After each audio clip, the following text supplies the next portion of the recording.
Kisah Santo Edmundus. Edmundus lahir sekitar tahun 841. Edmundus adalah seorang raja Inggris yang hidup pada abad ke-9. Ia menjadi raja ketika usianya 14 tahun.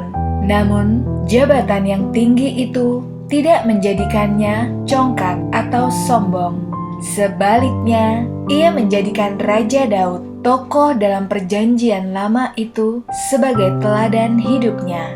Raja Edmund berusaha untuk melayani Tuhan sebaik-baiknya, seperti yang telah dilakukan oleh Raja Daud. Edmund bahkan menghafalkan Mazmur-Mazmur Daud di luar kepala. Raja Edmund memerintah dengan bijaksana, dengan menunjukkan belas kasih kepada segenap rakyatnya. Ketika pasukan barbar Denmark menyerang negerinya, kemudian ia berperang melawan mereka dengan gagah berani. Namun pasukan musuh jauh lebih besar dan lebih kuat daripada pasukannya. Hingga akhirnya Raja Edmund tertangkap.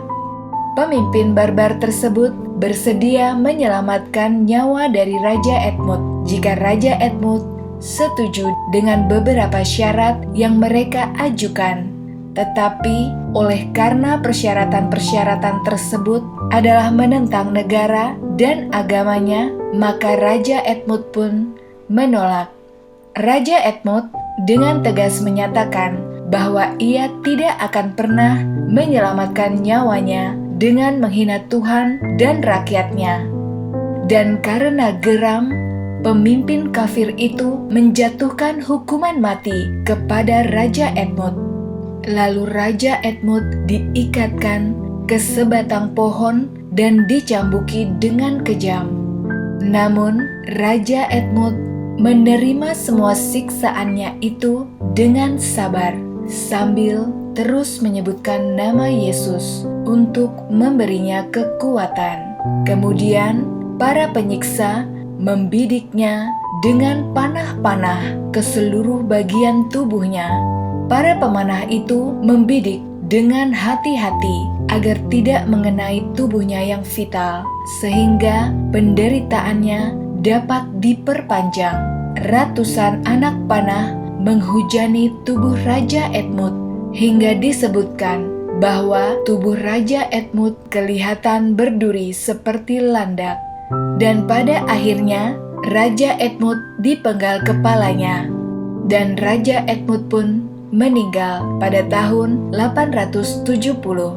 Hari rayanya adalah 20 November. Devosi kepada Santo Edmundus, martir, menjadi sangat populer di Inggris dan banyak gereja didirikan untuk menghormatinya. Demikian kisah dari Raja Edmund yang begitu setia kepada imannya. Akankah kita juga demikian? Dan semoga kisah ini bisa menjadi inspirasi iman buat kita semua. Sampai jumpa lagi bersama saya, Benedikta. Salam sukacita.